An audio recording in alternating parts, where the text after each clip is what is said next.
Cada amanecer, un joven muchacho deambula con sus dos compañeros caninos sin decir palabra. Sus pequeños dedos sujetan las correas de un formidable pastor alemán y de un golden retriever de carácter apacible.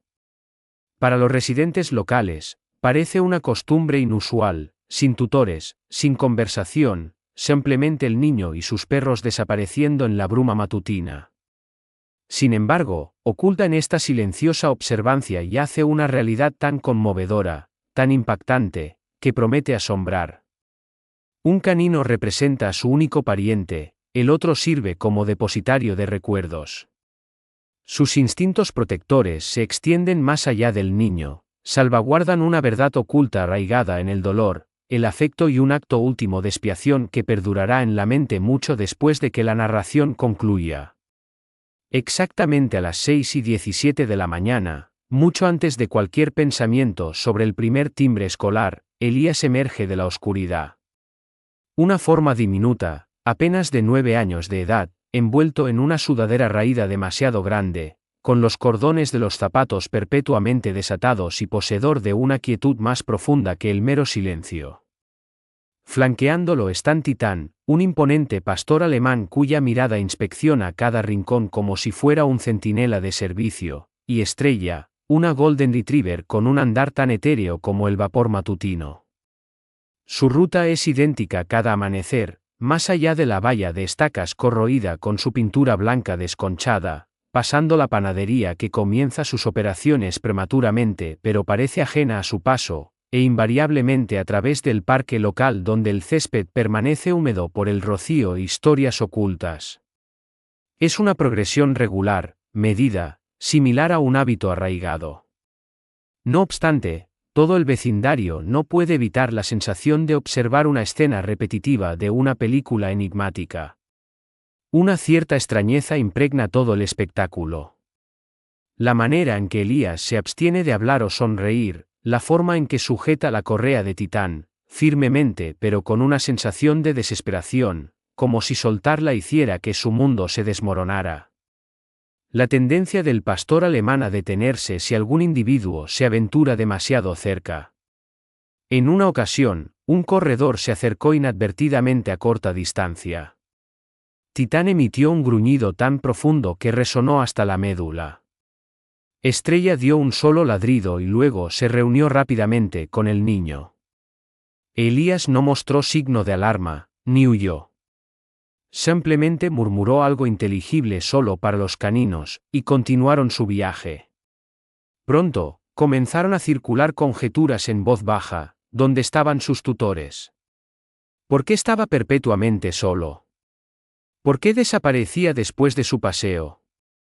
Nadie poseía información concreta, simplemente suposiciones. Algunos especulaban que residía con un pariente problemático, otros afirmaban que era un fugitivo oculto a plena vista. Un hecho era indiscutible: después de la excursión matutina, Elías se desvanecía. Ni llegada a la escuela, ni viaje de regreso a una residencia. Simplemente se asimilaba al paisaje urbano como la niebla disipándose bajo los rayos del sol. Sin embargo, el sentimiento evocado no era compasión, sino una sensación de inquietud, una intuición de que algo andaba mal. No obstante, nadie podía identificar con precisión la causa. Él era excesivamente silencioso. Sus perros eran demasiado vigilantes. Y la mirada ocasional de Titán hacia individuos desconocidos sugería que poseía un conocimiento oculto para los demás. Sin embargo, no todos los observadores permitieron que el enigma permaneciera sin examinar. Entra en escena la señora Campos, la vigilante no oficial de sucesos peculiares de la comunidad. Una exbibliotecaria que poseía una intuición más aguda que un escritor de novelas de detectives y un corazón aún dolido por la pérdida de su propio hijo muchos años antes. Durante varias semanas, se apostó junto a su ventana cada amanecer, fingiendo sorbos de té mientras seguía meticulosamente el curso de Elías. Un día, resolvió seguirlo, únicamente para cerciorarse de su seguridad. Mantuvo una considerable separación, su bastón golpeando suavemente detrás de ella, su respiración superficial por una mezcla de ansiedad y remordimiento. Sin embargo, a mitad del camino, cerca de la vía cubierta de maleza junto al patio de embarque en desuso, Elías se detuvo. Inspeccionó sus alrededores y luego desapareció abruptamente a través de una abertura en la barrera de tela metálica. Titán lanzó una última e intensa mirada hacia atrás antes de pasar también. Estrella lo siguió. Desaparecidos. La señora Campos avanzó con dificultad, su corazón palpitando. Pero al llegar a la valla, no encontró más que denso follaje, el murmullo del viento y el lejano sonido de caninos ladrando desde alguna zona remota y descuidada de la ciudad. Y fue en esta coyuntura que comenzó la verdadera narración. Pues oculta en el paseo silencioso de Elías había un secreto más sombrío que el firmamento antes del alba. Descubrirlo perturbaría a toda la comunidad, revelando un hecho angustioso tras otro. Antes del enigma, las conversaciones en voz baja, el refugio y los asuntos ocultos, existía un niño, un canino y una existencia que una vez irradió afecto. Elías Herrera no siempre fue la figura etérea que navegaba por las calles al amanecer. Hace 2 años, era el tipo de niño que se reía excesivamente de chistes simples, usaba intencionalmente calcetines desparejados y sostenía constantemente la mano de su padre. Su padre, el doctor Jaime Herrera, dirigía la clínica veterinaria local, una modesta estructura de ladrillo situada detrás del supermercado, impregnada por el olor antiséptico y golosinas caninas. Era un hombre que se agachaba para conversar con los jóvenes e invariablemente recordaba el nombre de un animal, incluso si no lograba recordar el de su compañero humano. Su madre, Amelia, trabajaba como terapeuta de trauma, capaz de calmar incluso al adolescente más iracundo con una sola mirada empática. Colectivamente, establecieron una vida envuelta en compasión. Y en el centro de esta vida estaba Titán, su pastor alemán, que previamente había fracasado en el entrenamiento de la unidad canina de la policía debido a una excesiva empatía. Sin embargo, para Elías, Titán era su protector, su guardián, la presencia nocturna que permanecía firmemente a su lado.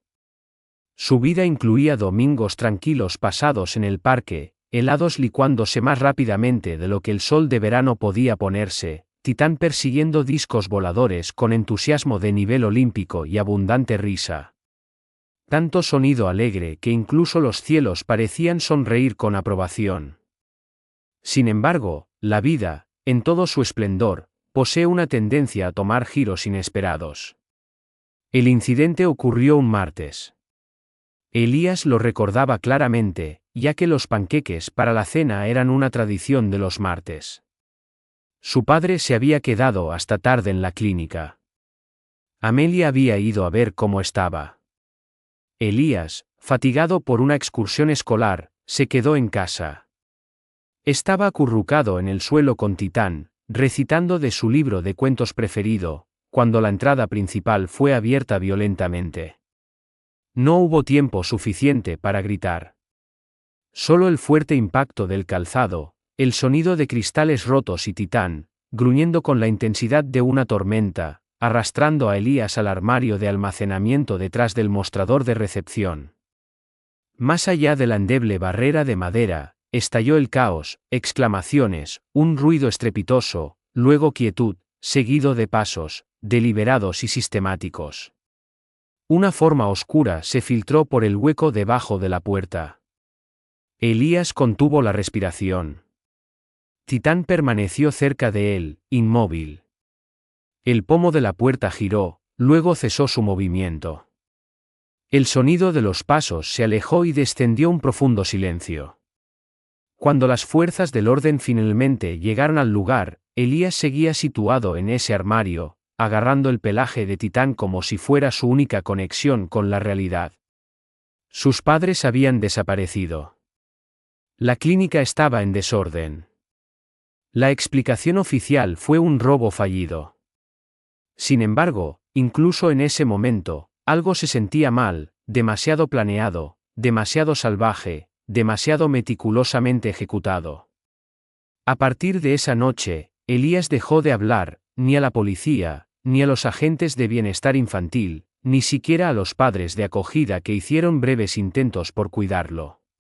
Se comunicaba solo en susurros con Titani. En ocasiones, con Estrella, la canina de terapia de Amelia, que permaneció resueltamente al lado de Elías después del servicio conmemorativo. El sistema de acogida renunció a sus esfuerzos más rápidamente de lo apropiado. Elías fue trasladado entre varias residencias, volviéndose cada vez más retraído con cada mudanza, hasta que un día simplemente desapareció. Se presentó un informe de persona desaparecida. Se exhibieron algunos carteles, pero la atención de la ciudad pronto cambió, excepto por Titán, Estrella y el niño que ahora era más que un simple niño, era un superviviente, oculto en las grietas inadvertidas de una metrópolis demasiado preocupada para verlo. Porque la realidad subyacente era que Elías no estaba evadiendo un sistema que lo había defraudado. Huía de algo más siniestro, algo incompleto, algo que le había arrebatado todo y que aún podría estar observando. Y la única barrera entre él y esa presencia amenazante eran los perros cuya devoción hacia él superaba el afecto que la mayoría de las personas sienten por cualquier cosa. Uno podría suponer que un niño desaparecido de 9 años sería difícil de ignorar. Sin embargo, los entornos urbanos son clamorosos, sus habitantes aún más, y los niños como Elías tienden a desaparecer en recovecos silenciosos, enclavados entre estructuras abandonadas, detrás de barreras descuidadas. Lo que permanecía desconocido era que mientras la sociedad lo presumía perdido, Elías había establecido su propio dominio, pieza por pieza deteriorada, no una residencia, no un refugio clandestino, sino algo intermedio, un refugio que era simultáneamente un tributo y una zona de conflicto. El inspector Ramón Montero, un hombre cuyo semblante soportaba el peso del dolor acumulado como si estuviera tejido en su propio ser, estaba revisando casos sin resolver cuando surgió el nombre de Elías. Un elemento dentro del expediente del caso perturbó su descanso, un niño que había desaparecido sin dejar rastro, una pareja asesinada y 2 perros que permanecían constantemente con él. Ciertos detalles eran incongruentes, siempre lo eran. Viajó a la periferia de la ciudad, más allá de las extensiones de vallas de tela metálica y almacenes abandonados donde los roedores reinaban supremos por la noche y los recuerdos iban a perecer. Inicialmente, parecía mera ruina y suciedad. Pero entonces lo observó, una cerradura vieja forzada, huellas de patas en el polvo acumulado, un tenue sendero que indicaba actividad donde no debería existir ninguna. Dentro de la estructura, la atmósfera parecía cargada, similar a la quietud que precede a una tempestad, pesada de significado tácito. La primera vista que lo recibió fue una pared cubierta de techo a suelo con fotografías, los padres de Elías, su clínica, instantáneas de clientes satisfechos con sus animales, extractos de periódicos sobre contribuciones veterinarias y campañas de revisión gratuitas. Esto no era mera decoración, era un memorial, un homenaje a 2 vidas prematuramente terminadas y al niño que habían dejado. Y situado centralmente, descansando junto a un colchón desgastado, estaban Titán y Estrella. Titán levantó la cabeza, su mirada aguda.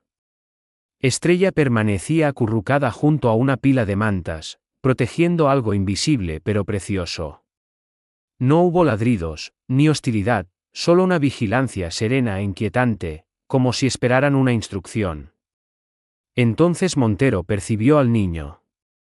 Elías emergió de detrás de una pila de contenedores, sujetando un diario raído lleno de bocetos y notas sobre tratamiento animal que podrían rivalizar con algunos libros de texto de veterinaria.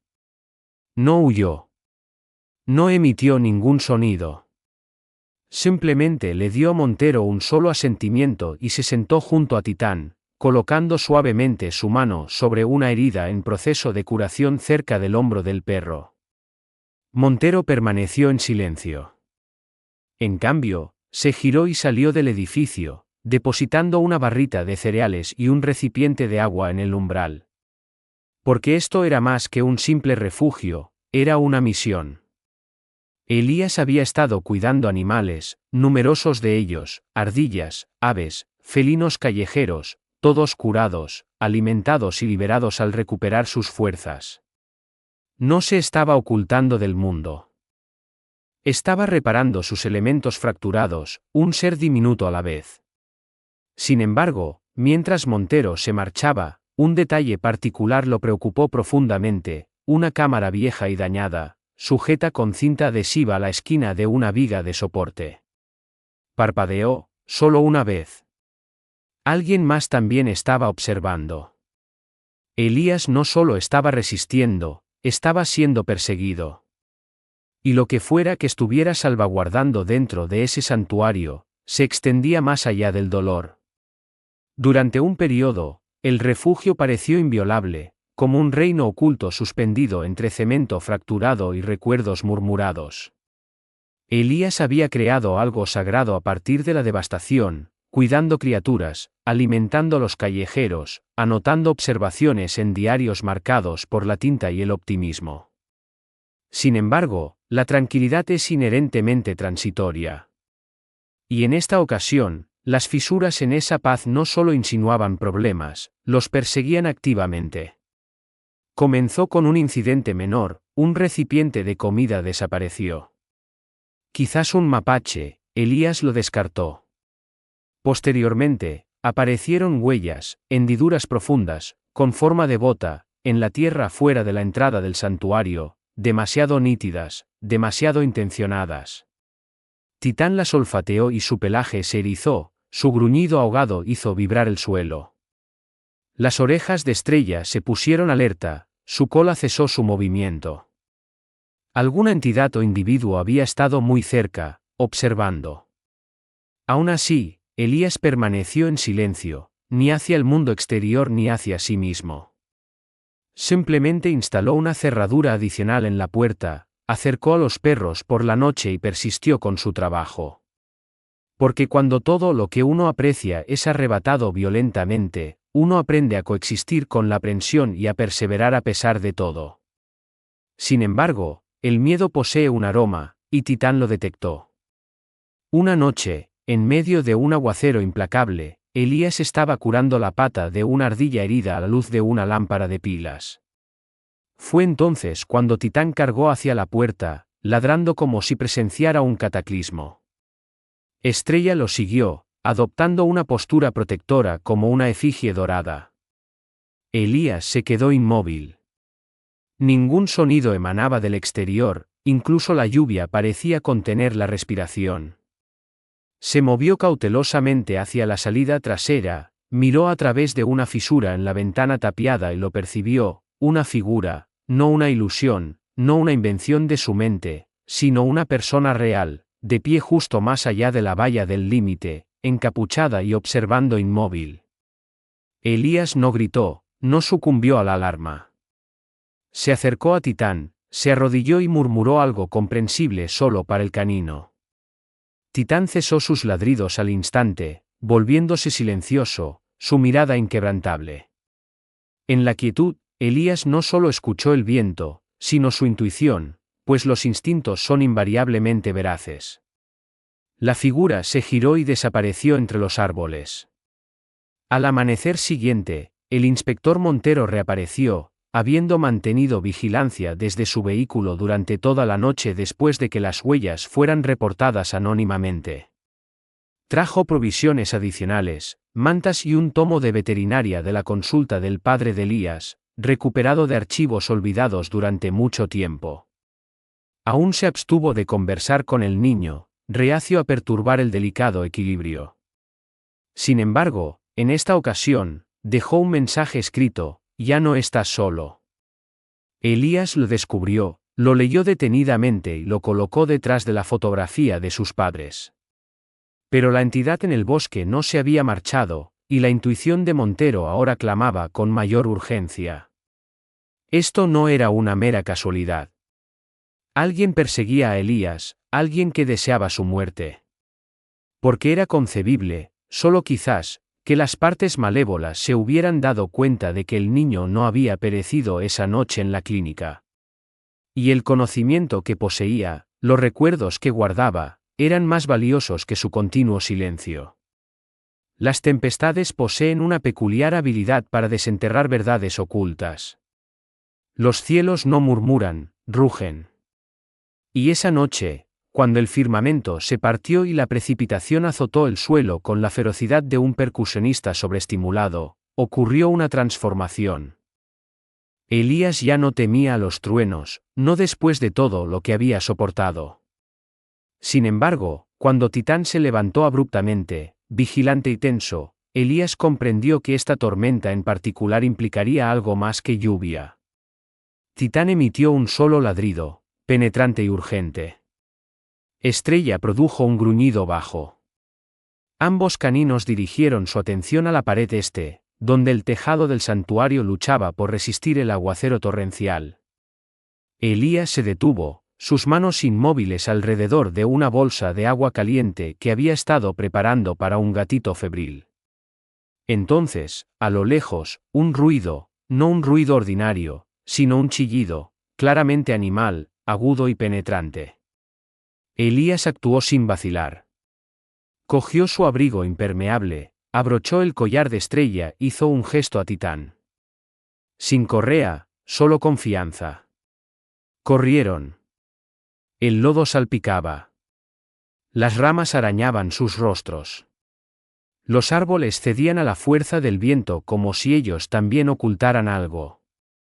Y entonces, en el espacio abierto cerca del canal de riego dañado, los vieron, 3 cachorros, empapados y temblando, atrapados por una criatura salvaje, un canino cimarrón, afectado por la sarna, famélico y lo suficientemente desesperado como para ver a otros perros como rivales. Titán no necesitó ninguna orden, cargó. El enfrentamiento fue rápido y salvaje, una lucha por la supervivencia, con dientes brillando como dagas bajo el rayo. Elías le gritó que cesara, pero este no era un conflicto que Titán pudiera evadir. No solo estaba protegiendo a los cachorros, una vez más estaba salvaguardando a Elías. Estrella ladraba al lado de Elías, intentando alejarlo.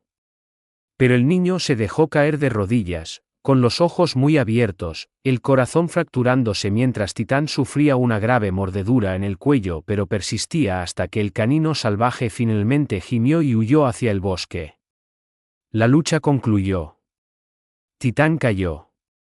Elías corrió hacia él, perdiendo el equilibrio en el fango, sus manos ya temblando mientras aplicaba presión sobre la herida. Sangre. Una cantidad alarmante de sangre. Su voz se quebró mientras murmuraba, no, no, tú no. No en este momento, por favor. Se arrancó el abrigo, lo utilizó como vendaje y con la ayuda de Estrella, arrastró a Titán de regreso al santuario. Cada paso parecía una eternidad, cada segundo una progresión implacable hacia un resultado incierto. Colocó a Titán sobre el colchón. La respiración del perro era débil, sus ojos parpadeaban. Elías cogió la guía veterinaria, pasando páginas con dedos temblorosos, suturas, solución salina, medicación. Comprendía las acciones necesarias, tenía que hacerlo. Sus manos trabajaban rápidamente, mecánicamente, impulsadas por el recuerdo y la urgencia. Permaneció despierto durante toda la noche, conversando con Titán como si sus palabras poseyeran un poder curativo mayor que las suturas. Relató su primer encuentro, la ocasión en que Titán birló el bocadillo de su padre, la noche en que se ocultaron en la clínica.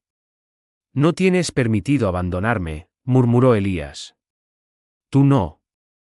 No después de todo lo que ha sucedido. Estrella se acurrucó a su lado, gimiendo suavemente, como si comprendiera cada enunciado. Y en una parte remota del santuario, algo se agitó, un ruido, un crujido. Pero Elías no lo notó, pues a veces, toda la existencia de uno se contrae al ritmo de un solo pulso. Al amanecer, la respiración de Titán era lenta pero regular. Elías soltó un aliento que había contenido durante horas, sus dedos aún con manchas carmesí. Afuera, la tempestad había amainado, pero otra se aproximaba. Elías no había experimentado un descanso adecuado durante 2 días, solo periodos fragmentados de semi-inconsciencia durante los cuales vigilaba la respiración superficial de Titán y observaba las marcas menguantes del agua de tormenta en la pared. El santuario estaba inquietantemente silencioso, como si la propia estructura contuviera la respiración. Estrella rara vez se alejaba de la proximidad de Titán. Incluso los cachorros rescatados, aquellos mismos por los que Titán había arriesgado su vida para defender, parecían percibir la carga que pesaba sobre el niño que los había salvado a todos. Entonces, poco después del mediodía, la puerta principal emitió un crujido. Elías se incorporó inmediatamente, buscando a tientas la tubería que guardaba debajo del colchón, un arma rudimentaria, pero preferible a estar desarmado. Estrella ladró una vez, un sonido bajo e intencionado, y luego se quedó inmóvil. Un momento después, apareció el inspector Montero, su gabán parecía más oscuro que su tono habitual, con una carpeta bajo el brazo.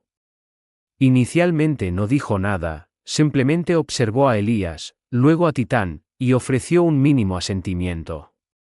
En su mano, sostenía un pequeño recipiente desgastado por el tiempo, su madera descolorida en los bordes, asegurado por un broche dañado que evidentemente había sido forzado mucho antes. Esto estaba en el almacén de pruebas, declaró Montero, su tono indicando su origen en la clínica. Su padre lo dejó con instrucciones de que se abriera si algún daño nos ocurría. Elías aceptó el recipiente deliberadamente, sus dedos trazando los grabados en su tapa.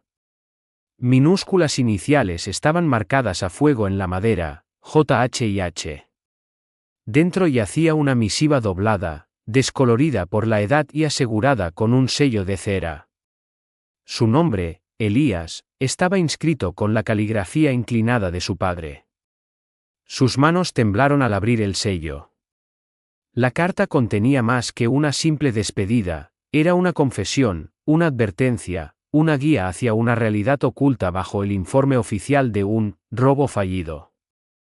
El doctor Herrera había descubierto algo significativo dentro de los registros de inventario de un socio farmacéutico que contribuía con medicamentos sobrantes a la clínica, discrepancias, fármacos sin contabilizar, partidas de animales que nunca llegaron a su destino. No era filantropía, era una fachada, una tapadera para una red ilícita involucrada en el comercio de animales raros y genéticamente alterados a compradores clandestinos. Estas criaturas eran sometidas a experimentos, maltratadas y vendidas.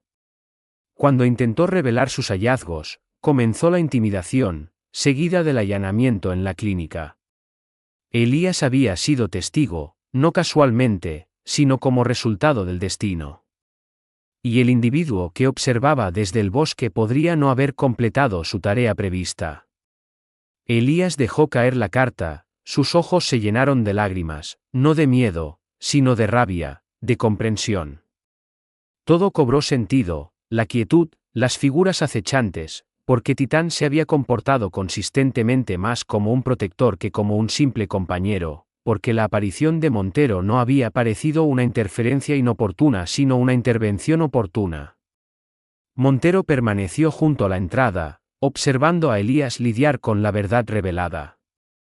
Luego, como anticipando la agitación subsiguiente, apoyó una mano en el hombro del niño. El culpable nunca fue detenido, declaró.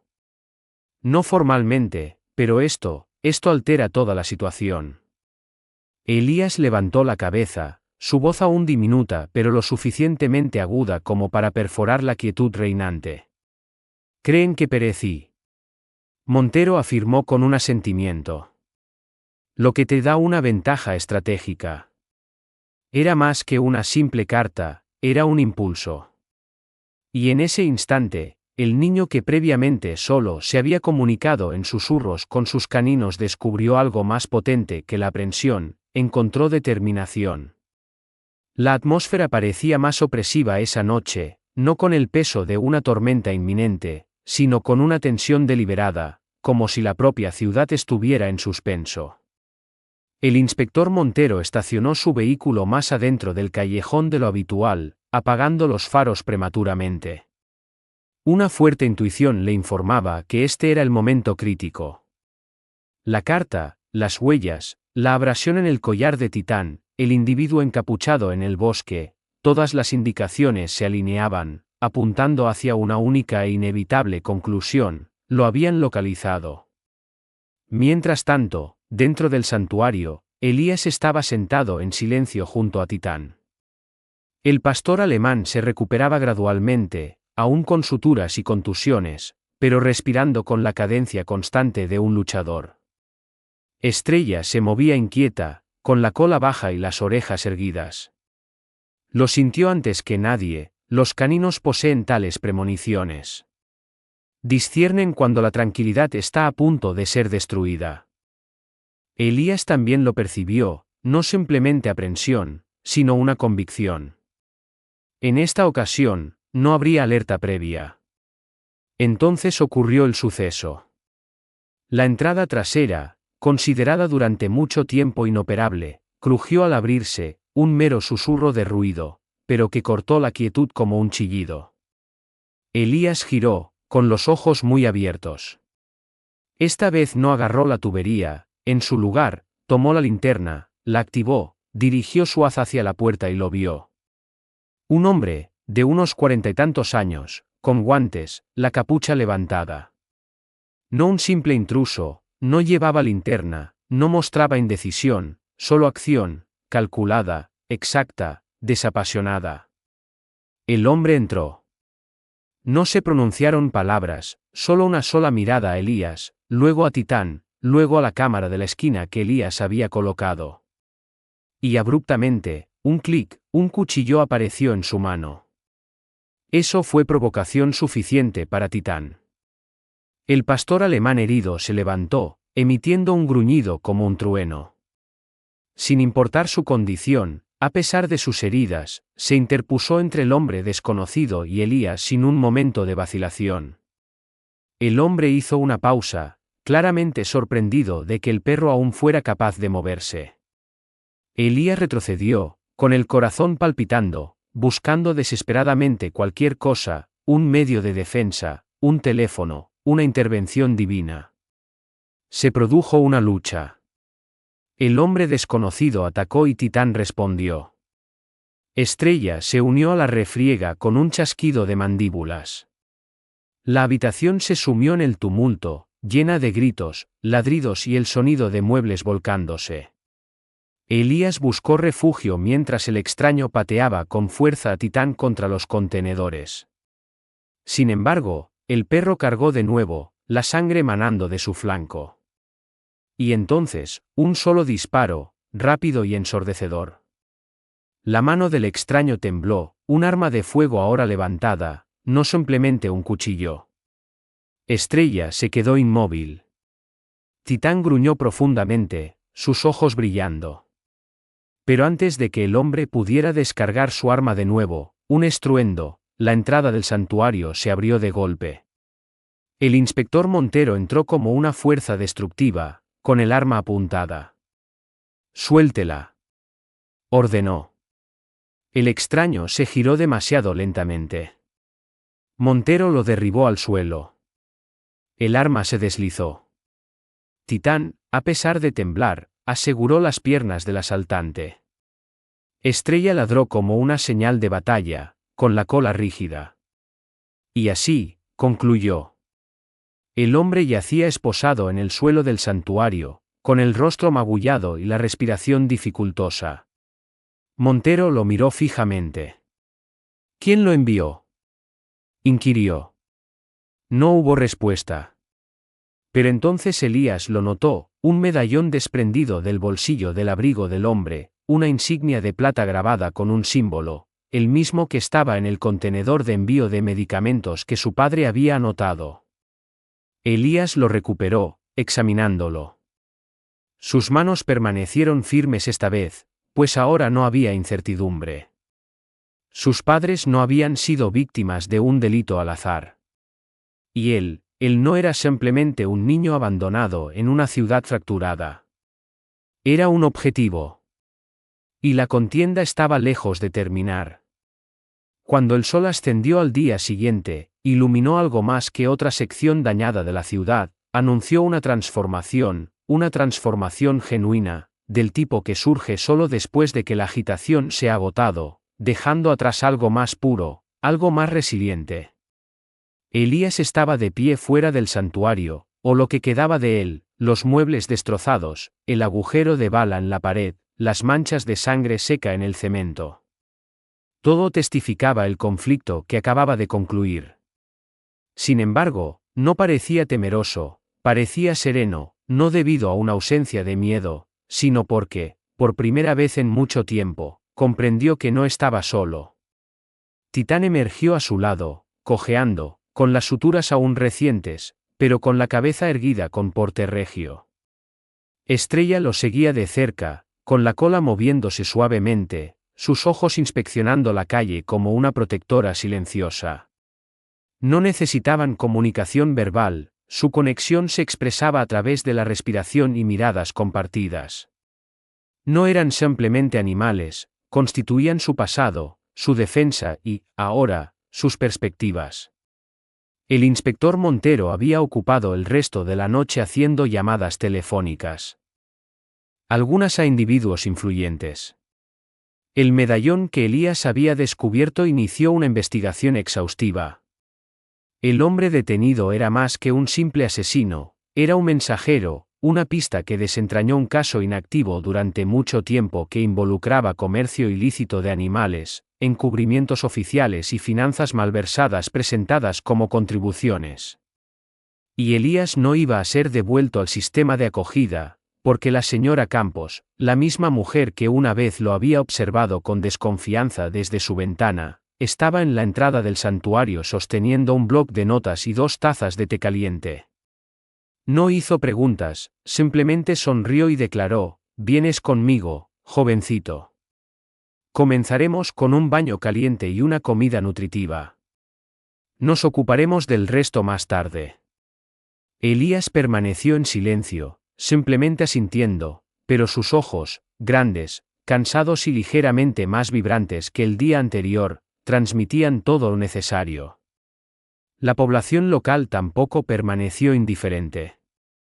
La información se difundió rápidamente: un niño previamente dado por muerto, un refugio en medio de la desolación, un niño que curaba animales mientras se ocultaba de los mismos individuos que habían destruido su existencia.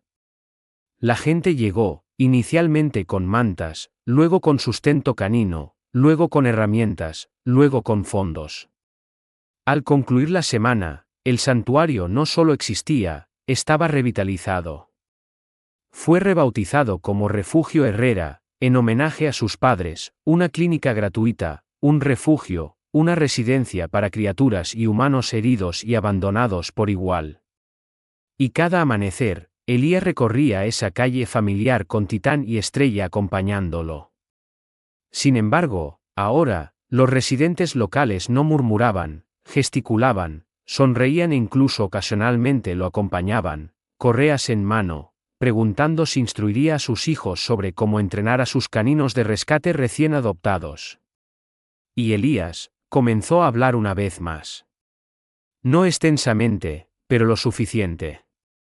Lo suficiente para informar a los alumnos de primer grado porque Estrella invariablemente descansa sobre su lado izquierdo.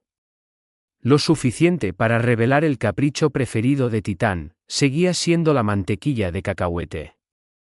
Lo suficiente para confiarle a Montero una tarde, mientras estaba sentado en la galería de la clínica: «Lo recuerdo todo». Porque lo hacía. Recordaba la noche en que su mundo se desintegró. Recordaba la quietud que siguió. Y recordaba el momento crucial en que todo cambió, cuando las mismas circunstancias destinadas a destrozarlo se convirtieron en el impulso para su resurgimiento. Ese fue el giro imprevisto. No el santuario clandestino, no el complot criminal, sino la realidad de que dentro del espíritu de un niño devastado, flanqueado por 2 caninos devotos, residía la capacidad de reconstruir un mundo entero, una respiración a la vez, una huella de pata a la vez, y quizás, solo quizás, una narración a la vez.